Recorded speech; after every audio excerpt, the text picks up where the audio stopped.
your Prime Minister decided in advance that these people were, what did he do? All the modern excommunications. They were Nazis, they were white supremacists, they were anti-Semites, they were probably homophobes, they were misogynists, they were probably transphobes, etc., etc., etc. He did all the things you do in the modern political age if you want to just defenestrate somebody who's awkward to you. And then he brings in the Emergency Powers Act. Now, at such a time, what would the mainstream media do?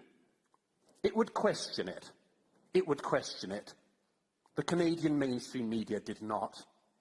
The Canadian mainstream media acted as an amen chorus of the Canadian government. I will give you a couple of examples, but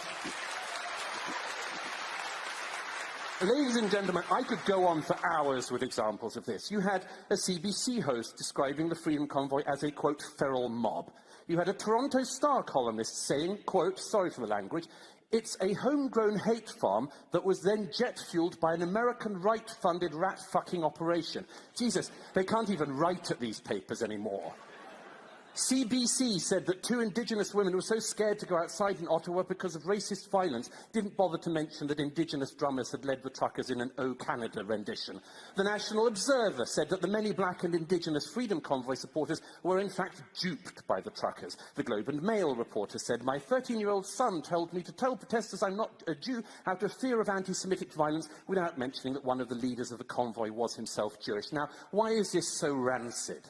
Utterly, utterly rancid and corrupt. Because in this country, your media, your mainstream media, is funded by the government. A totally corrupted system.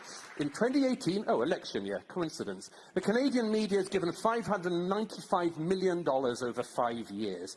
The Toronto Star estimated it was going to be getting $3 million from the government in the first half of the year.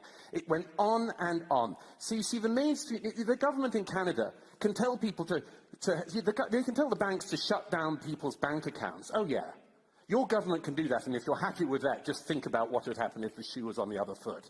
The government can do that, but in Canada, they can also tell the media what to do. And the media does the bidding of the Canadian government. That isn't a free society's media. I've seen unfree countries all my life. But this, in a developed, liberal democracy like Canada, is a disgrace. We're not saying don't read the mainstream media. We're just saying don't trust them.